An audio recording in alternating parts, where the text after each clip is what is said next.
What's going on, guys? Welcome to Panda Tower. Today we have a very special treat for you. We're going to be covering the 2022 Convention of Jehovah's Witnesses. And you know what to do with every ExJW video. You hit that like button, and if you like the channel, subscribe. It took me forever to make this video and get through all this cringe, so I would really appreciate your support. And remember, if you cringe, you lose, okay? We assure you, you will not be disappointed. Exactly. Oh, this is my song. Mine too. You have a treasured place in Jehovah's house. He will help you out. And sing like a pro. No, stop. I'll tell you who else thinks it's her song, but you better get your plugs handy. Veronica. Oh my goodness, she's in love with her own voice. Ever sit near her at the hall, like she's the only one that can sing. And my first thought, oh no, here we go again. The awful singing part that you just saw is part of a terrible, cringy video series on these gossipy sisters who don't know how to mind their own business. But I think it was a very realistic drama because it shows how prevalent gossip culture is in Jehovah's Witnesses, much more than I've ever seen outside of in the world per se. Jehovah's Witnesses are some of the most gossipy people you can meet, and this drama clearly shows it. Hey. Hey, Olivia. Hey. Evidently, I haven't figured out how to talk to her about her clothes yet. I need your help. I got this one. What's wrong with her clothes exactly? She was dressing just fine. I know, but it's all about good spiritual judgment. Do you think that these trends reflect Jehovah's view of respectable dress? I know that you'll do the right thing.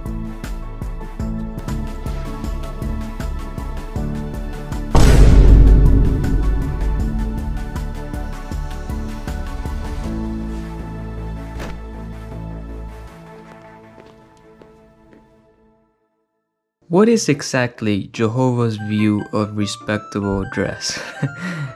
Does he not like colored pants? What am I missing? Which Bible text says that you cannot be wearing ripped colored jeans? This is so incredibly ridiculous. Here it's a clear example of how controlling Watchtower is when it comes to dressing and grooming. Poor Olivia, and we're gonna be seeing her a lot in this series, can't even choose how to dress without being scolded by her mom. And I find this very disturbing, the way the mom words her advice towards Olivia.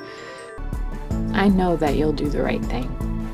Kinda seems like the mom is giving her a choice, but not really, because there is only one correct choice in this instance, and that is wear other pants. These pants are apparently unacceptable to Jehovah.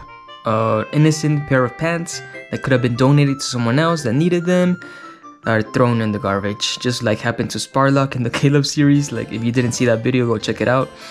I guess Jehovah's Witnesses' solution to anything that doesn't conform to them is throw it outside in the garbage. How do many people react when they see corruption and injustice? They become incensed, and they want to fix the problem. How do they try to fix the problem? By becoming involved in political efforts or social movements that claim to fight corruption and injustice. Oh no, political movements and social justice. Here we go again. This member of the governing body, Stephen Lett, is demonizing people that have fought in the past for social justice, you know, to give more rights to women, to black people, to minorities, to LGBTQ plus community. Stephen Lett doesn't like them because in his eyes, these social workers are taking matters into their own hands and trying to fix our problems with political activism. In contrast, why do Jehovah's Witnesses not get involved in political efforts or social movements? Because you told them not to.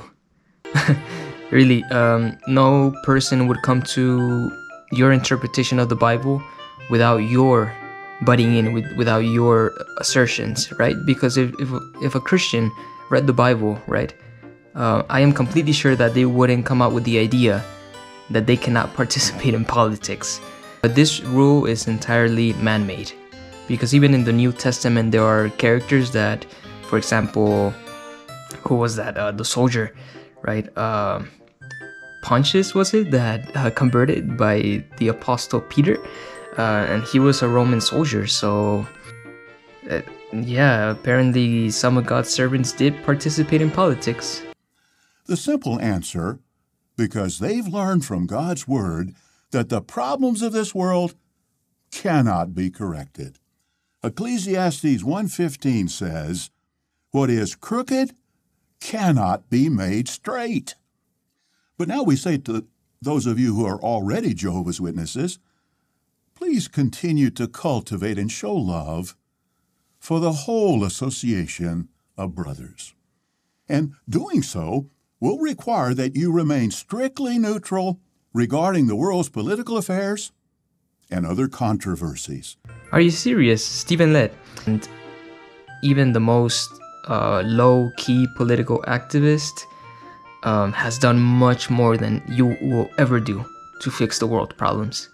Because all you do is talk about this kingdom that you've been waiting for your whole life, and I'm still waiting on it. I'm pressured every day to get involved in political issues that affect me socially.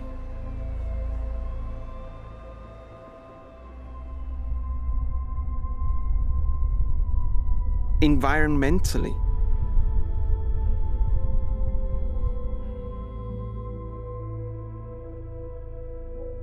And economically.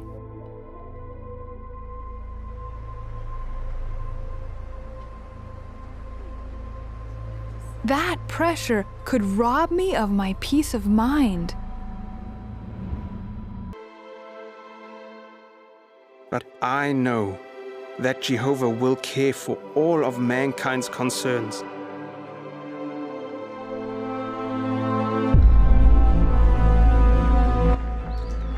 Yes, introduce the obligatory stock footage of horses running and beautiful landscapes that apparently are going to be in paradise, but it's all footage that has been filmed in this wicked system of things, like right now. Have you ever been the victim of oppression or injustice?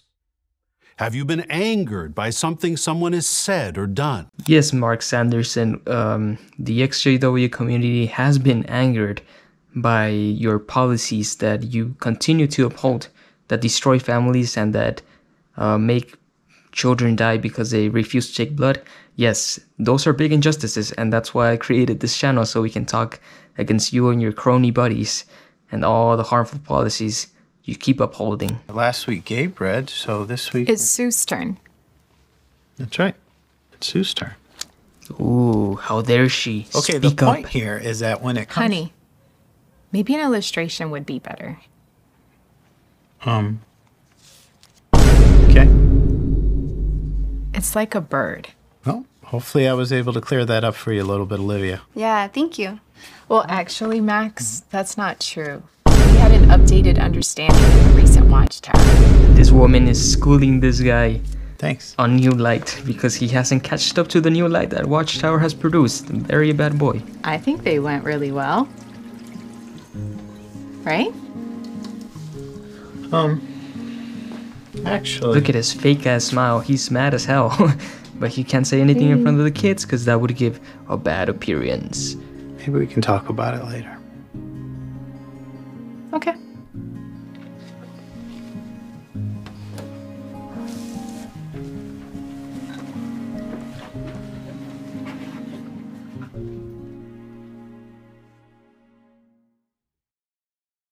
The sister isn't a bad person. But we can ask, what's she teaching her daughter about the wife's role in the family? And what's her son learning about taking the lead as the man of the house? Let's watch.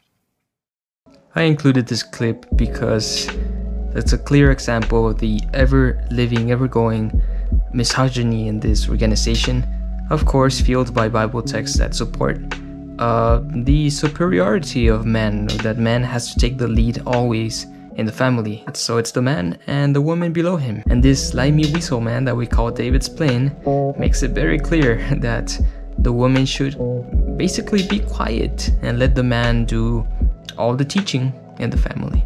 Even though the woman is very, very capable of teaching her children, and in the drama, she's been a single mom for a little bit, so she has been taking the role of teacher, and she has done the job just fine until this guy comes along and tries to take over.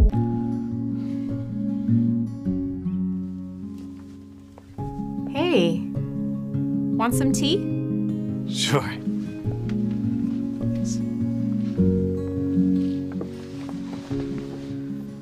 Oh. Hey, babe. You and me.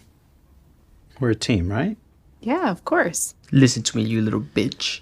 When I read this, I thought Bro, about can't us. you just quote the Bible text? I'm sure your wife knows this already, please. So that they are no longer two, but one flesh. I know before you had to shoulder everything yourself for so long. Mm-hmm. And you did great. You've been raising two beautiful, spiritual kids on your own. But now you have me. Yeah, I do. So, do you think sometimes we're not a team? Well, it's just sometimes during family worship. I get excited and I jump in, I know. I'm just so used to doing it after all these years. I know you're not trying to take over. And listen, I love the way you teach. I see how you can reach the kids in ways that I can't. Just let me guide it. Just let me take the initiative. Just let me be the #1 spokesperson for the family, because that's what the Bible says. Don't you dare question me, bitch. And I'll make sure you can do that. Thanks, honey. Thanks for your patience. Patience for what? He couldn't keep his mouth shut, and he had to pull out the Bible to counsel you, just like if you were another kid, another children to him. So, yeah, I don't think he was very patient this time. No, thank you for your patience. I'm a work in progress, but we make a great team. Why don't we look at what we're going to cover before our next family worship? That sounds great.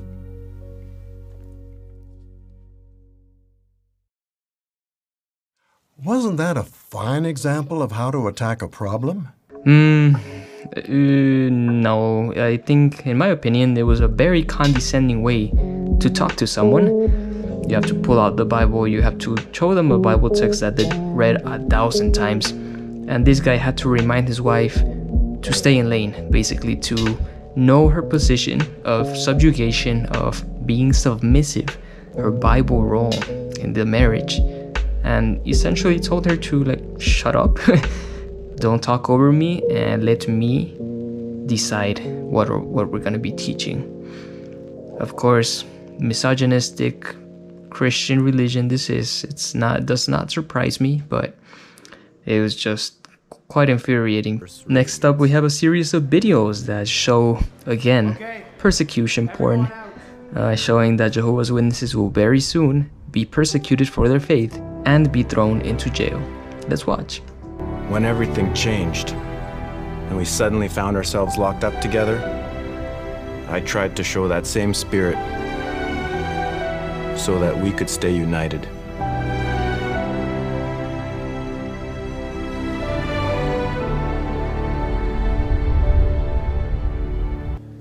Without peace, I don't know how we could have managed what was to come.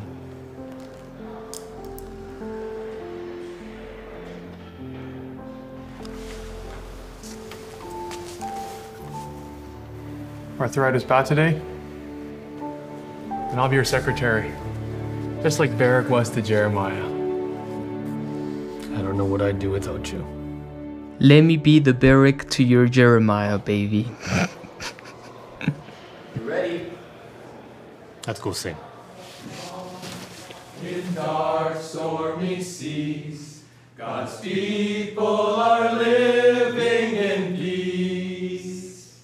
With our eyes of faith, we see beyond the clouds and know that the storm soon will cease.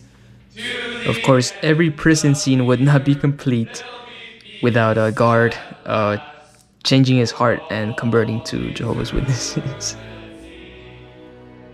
Now there he is, that's the guard. I didn't know it at the time, but seeds of truth were being planted in my heart. I was being drawn into the cult.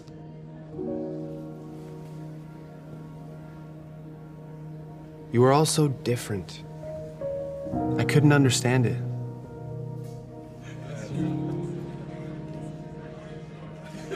You were prisoners, yes, but you felt free.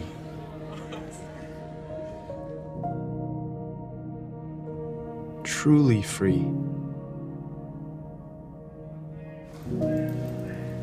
After you were released, it became clear to me that you have God's blessing. Wait, what? Okay, you can notice their peace, but what exactly showed you that these group of singing men had God's blessing? I don't see the connection. Did they perform miracles or anything that showed you that they had God's backing? Just being peaceful and singing does not mean you have the sovereign of the universe behind your back. Again, more propaganda. But with Jehovah's help and the patience of these good people, I was baptized before the start of the Great Tribulation.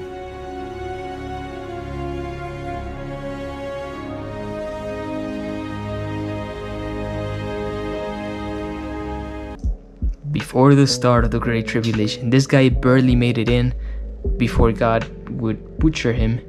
I wonder what happened to his family. Did he have any kids? What happened to his parents? Were they murdered by God? So many questions. And of course we see the return of not this time, it's not the bunker this time, it's not the basement, now it's the attic. But we see the return of the trope of Jehovah's Witnesses hiding from the government. This thing is never gonna happen, especially in America. What a huge disservice to the brothers and sisters who have been imprisoned. Of course, the governing body has no notion of being imprisoned. They've never been in prison, so they're just romanticizing the whole thing. Oh yeah, they're gonna be helping each other and singing together. It's all gonna be fun and roses in prison. It's not. Prison is horrific. I really doubt if all witnesses were taken into prison, they would be allowed to be singing together. If the government's objective was to break their faith, no way they're gonna be in the same room. No way they're gonna be allowed to sing like this. It would be followed by a severe beating, just like we saw in Russia. So it just shows you how out of touch the governing body is with all this, and they just have to use prison time and time again to instill fear into Jehovah's Witnesses, saying, hey, it's gonna happen to you very, very soon. Joseph, during our time in prison, the story of your life, your time in prison, and how Jehovah was always with you became a real source of strength for us. I remember one day, Carl said, what did you say? I said, one day we'll have a meal with Joseph, and we'll say, thank you. And here we are. Really, it's I who should thank you. Each and every one of your stories touches my heart. You know a lot about my life, but would it be all right if I shared a few more stories? Please, we have so many questions. Can you tell us about Egypt? What was Pharaoh really like? Dreams. We gotta talk about those dreams. You do have many questions, and I have many details to share. And thanks to our God Jehovah, we have all the time we need.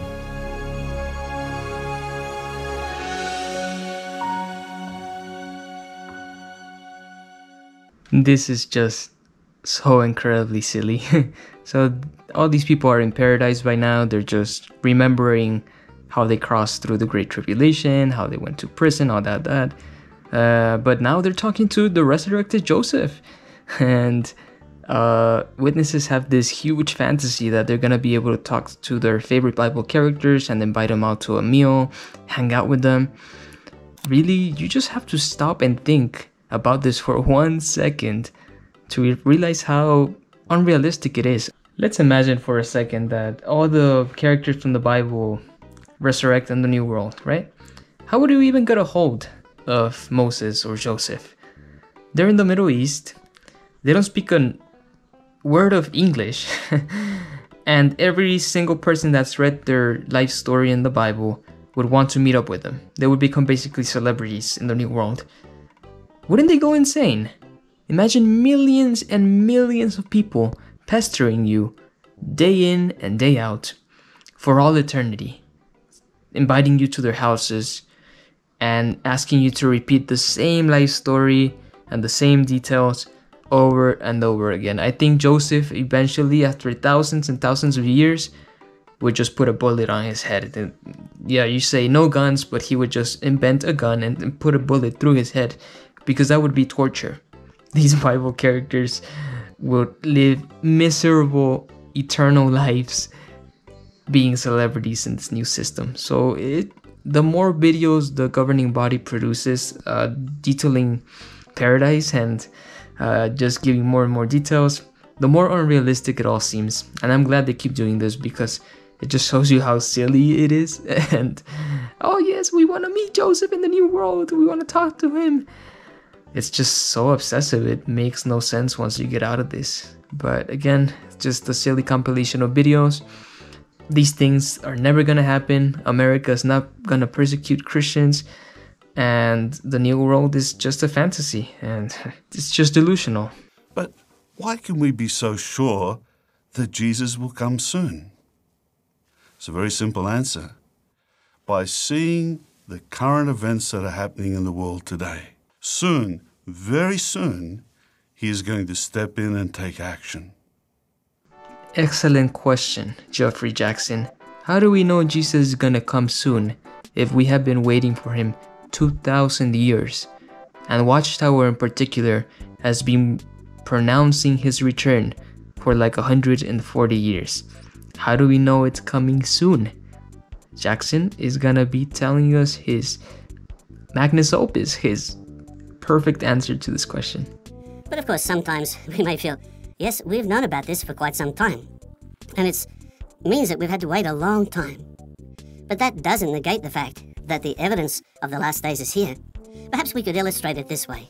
Most of us have gone to an airport to meet someone who's coming maybe from overseas or another part of the country. Now, since 9/11, it's very hard to go to an airport and actually stand on the side of the runway and see the plane land. Usually what happens, once you get to the airport, you're allowed to go into a large room with other people, and all you see are monitors on the wall. Now, what may the monitors say? Well, you see it says there, the flight has left. Then later, maybe the monitor says the flight is on time. Then it says the flight has landed. Then it says the flight is taxiing. Then it says at the gate. Well, now you're starting to get really excited, aren't you? And yet you haven't seen the plane, and you haven't seen your friend yet. But you can see from the indications of what you see on the monitor that it must be close. And then all of a sudden the doors open, people start to come out. Well, now you're really excited because you know, yes, you're going to meet your friend. Well, that is similar to how we can view the last days. There's been a lot of things happening that we don't actually see, but we see the indications of what's happened. And we know that very soon, Jesus, the angels, and the 144,000 will take steps to remove this old world and then take further steps toward the restoration of peace. I have to remind you that this guy is a member of the governing body, and he should be a master teacher. He should be the top of the cream of the crop in giving answers in apologetics. The response he gave to this question, how do we know Jesus is coming soon, was awful. It was so shitty. He's comparing Jesus' return to waiting for an arrival in the airport, right? But these two things do not line up. Why? Because when you go for an arrival in the airport, you know planes will land. You have seen this thousands of times. It's a guaranteed. So you are guaranteed that that plane will land. But when it comes to Jesus returning, we have never seen such a thing. We have never seen Armageddon. We have never seen Jesus coming in the clouds. It has never happened. It's not the same comparing landing of a plane to the return of Jesus. He didn't give a single evidence of the sign of the time. How do we know he's coming? How do we know he's close? He just kind of walked around the subject, and that's it. He left it up at that. And I mean, wow, is this really the best you can do, man? Because you've been lying to your followers for decades, and they really deserve an answer on why Jesus hasn't returned. And this is the best you can do. How would you probably solve this? Well, you may take the person to court. And in that court case, that person could offer whatever evidence they feel they have to prove that you're a liar. I really, really love that Mr. Jackson starts talking about the court system and he uses it as an illustration. Just knowing his history in the court of Australia, and there also he gave awful responses to the questions given to him, just like here that we just saw. And do you see yourselves as Jehovah God's spokespeople on earth? That, I think, would seem to be quite presumptuous to say that we are the only spokesperson that God is using. So I thought it was just kind of ironic that once you've seen his testimonies in court, that he uses court as an example. Now, if we think about it, we're not born as friends of God because we're born as sinful offspring of Adam. Actually, we think about it, we're born as enemies of God. Sometimes you'll hear people say of a little baby, "Look at that little angel." But more accurate would be to say, "Look at that little enemy of God." Now, of course, we love that little baby, and it's not hopeless, because our loving Creator has made reconciliation with Him within the reach of everyone. You've probably seen this clip by now, Stephen Lett saying babies are enemies of God. Super cringe. You probably lost on this number. I know what he's trying to say. I understand that it's a theological point, saying that everyone is born a sinner, even including babies. But it just shows you how completely oblivious he is to what people think of him. Like, this could have been edited out. He's not self-conscious at all. And this is a man who in the past has constantly talked down on children and on babies. He does not like children at all. Are not born with the godly quality of love. In fact, because of imperfection, they're born with the opposite. Often a tendency to be selfish. They grab things, mine, mine, mine. Children tend to have a short attention span. They're easily distracted. Their curiosity often gets them into trouble. And they generally need a lot of time and attention. They're high maintenance. If you have a baby, that's an enemy of God. Don't forget that. Again, super cringe. I think it's the most iconic part of this convention in the ExJW community. But, well, no more children are a blessing from Jehovah or an inheritance from Jehovah. Now they're little enemies of God. Well, many young people have found real joy and peace by choosing a career in the full-time service. Why are we so convinced that full-time service will lead you young ones to a wonderful life? Well, it's because that's the decision that so many of us made when we were young. Do you remember that 18-year-old young brother who was trying to decide which path to take? Well, that was me some years ago.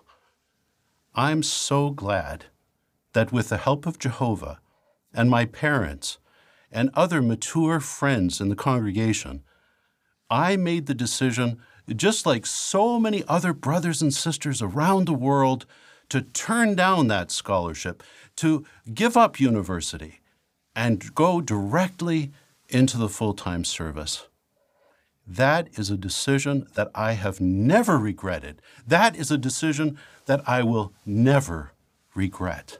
Of course, Mr. Sanderson, Mr. Porky Pig, You will never regret that decision because you are now the leader of a cult and you have every single need taken care of by your underlings, by the Bethel family, and by the donations of your normal Jehovah's Witnesses. You live in a compound in upstate New York. You don't clean your own toilet. You don't make your own meals.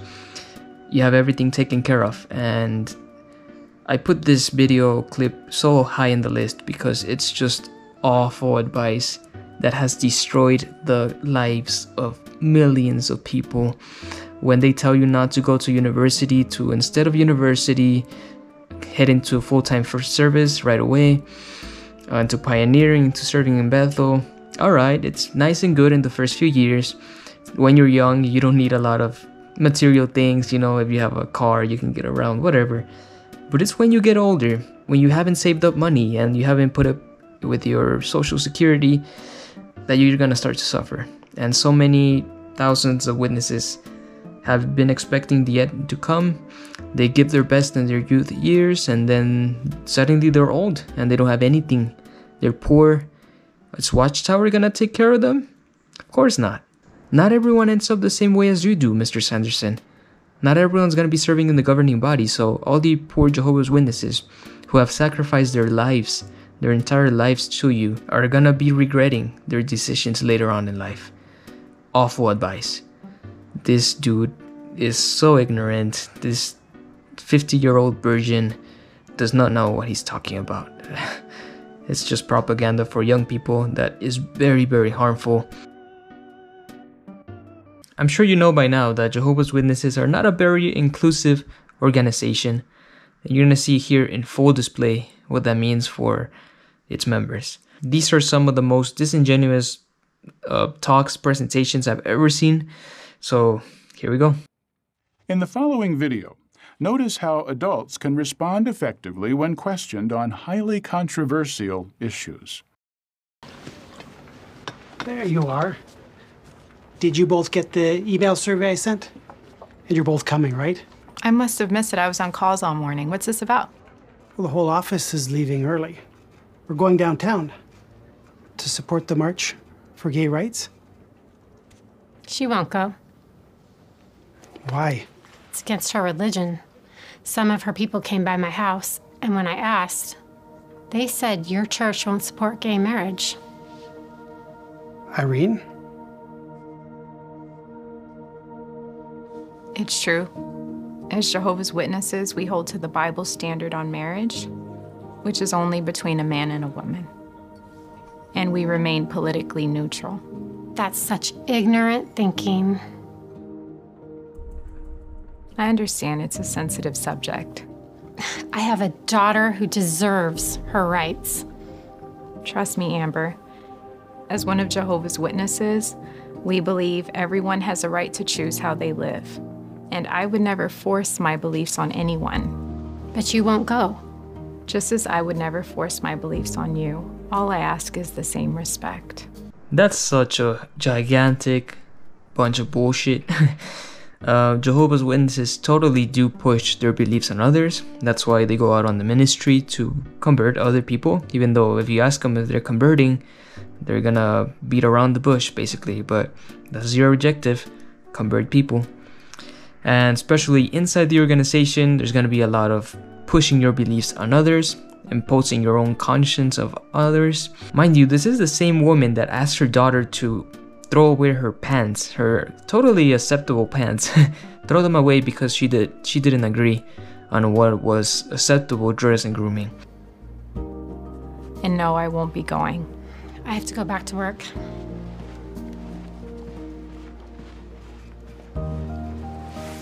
Look, obviously, Irene, I don't agree with your perspective.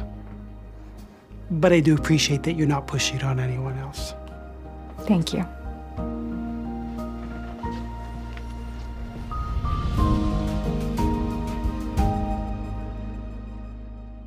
She's not pushing it on anyone else. So in that case, she's not really doing what Watchtower expects of her, which is, preaching in the workplace, trying to share the Bible message with her coworkers.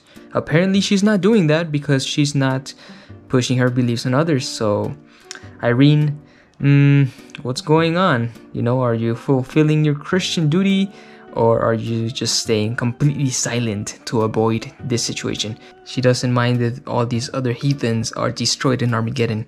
All these other people that support the cause, that support gay rights. Jehovah's Witnesses are a very, very homophobic religion, just like most Christian denominations, honestly. So it's just awful, and it keeps going. Now, as we observed in the video, moral and political issues might be brought up in the workplace. But more often, our young ones, even very young ones, are confronted with these same topics. How will they respond? Are your young ones ready? As you watch the next video, notice how Olivia defends Jehovah's righteous standards. Great discussion today, everyone. Remember, midterms are this Friday. No excuses. That includes you, Jordan. You were noticeably silent during our discussion today, Olivia. I was. I guess I just didn't have much to say. Aren't you concerned about gay rights? Well, it seems like a political issue, and I stay neutral when it comes to political stuff. But it's not a political issue. This is a human rights issue. Hey, Mr. Dallas, she's like crazy religious. Hey, there's nothing wrong with that. No, you don't understand. Jehovah's Witnesses hate everybody that isn't straight. That's not true. We don't hate anyone. I've spoken with your people before. They seem big on equality. We are. The Bible says God isn't partial, so we believe that everyone should be treated fairly.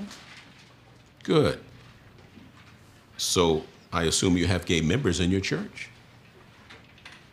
No, we don't. But I thought you just said everyone should be treated equal. I'm confused. Ah, called it. Jordan, don't you have a class to get to? As I was saying, how is that not a little hypocritical? Saying that you love everyone and then excluding certain people.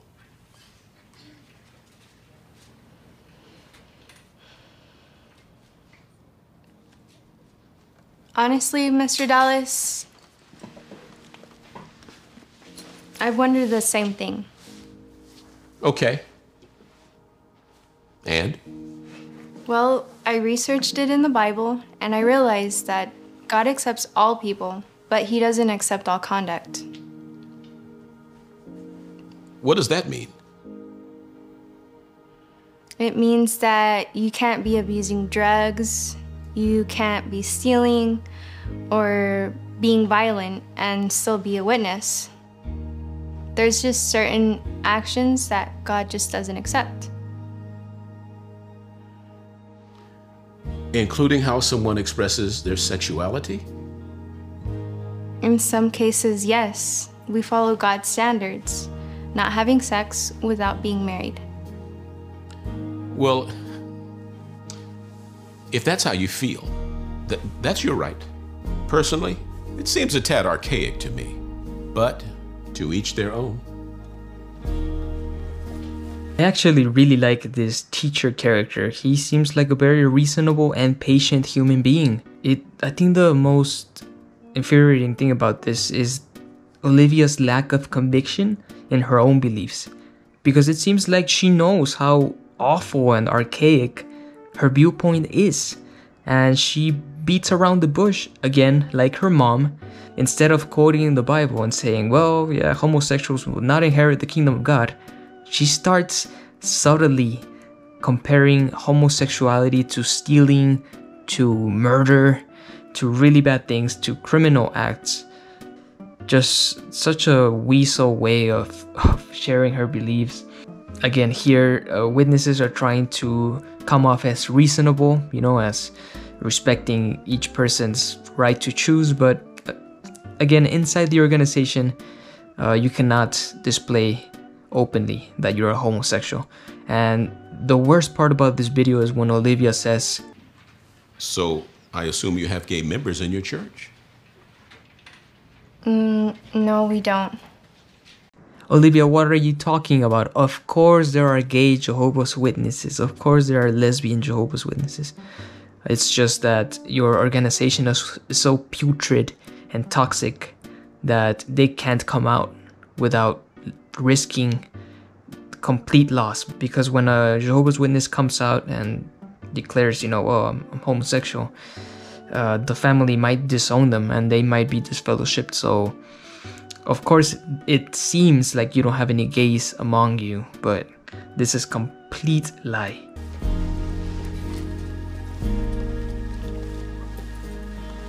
Hey. Does the Bible really say all that? Yeah, it does.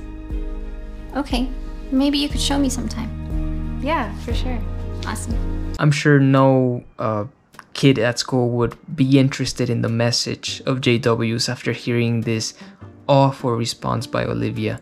This is just a fantasy in Watchtower's head that people want to learn more about the Bible when you express your homophobic views. That does not happen, or at least it wouldn't attract the right people. My name is Antoinette. I live here in Las Vegas, Nevada with my super mom and my troublemaking sister. Family and friends have always been important to me. As a child, I lived with my mom and dad, and I was very close to my dad's side of the family. It was very loving, unified, and fun. I was pretty happy. But I already was starting to feel the effects of my cancer. We just didn't know what it was, really. One day I was okay, and then the next day I started feeling bad, As a little kid, I always wanted, one big happy family. Once we moved to New York for my treatment, I no longer had that big family bond anymore. What I was feeling back then in New York was just sadness. Never really peace. My baptism day was very exciting.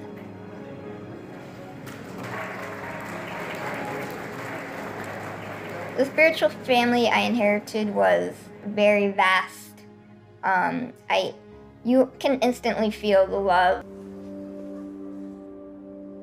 When they told me about my cancer being gone, I was really happy. I was ecstatic. I was like, finally, I'm going to get to do normal things that a kid my age should be able to do. I don't need to be afraid or anxious anymore.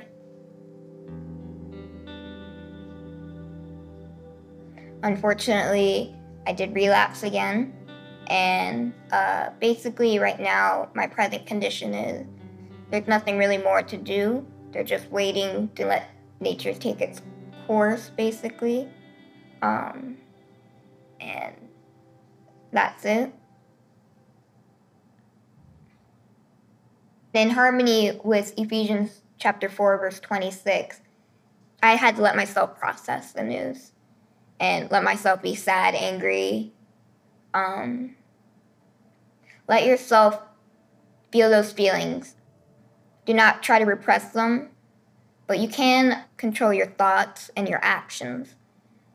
Pretty much my whole life, it has revolved around my illness, but I learned how to shift focus. I just don't focus on myself all the time. I focus on others, their trials that are different, but just as hard. You read the stories on JEHOVAH'S in the newsroom. The Russian brothers and sisters, I pray for them constantly because they're going through a very tough time.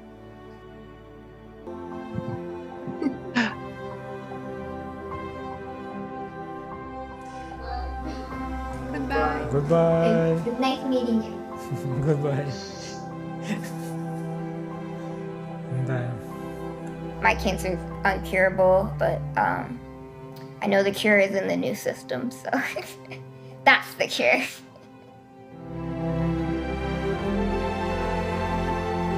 I like to imagine when that time happens, what will I be doing?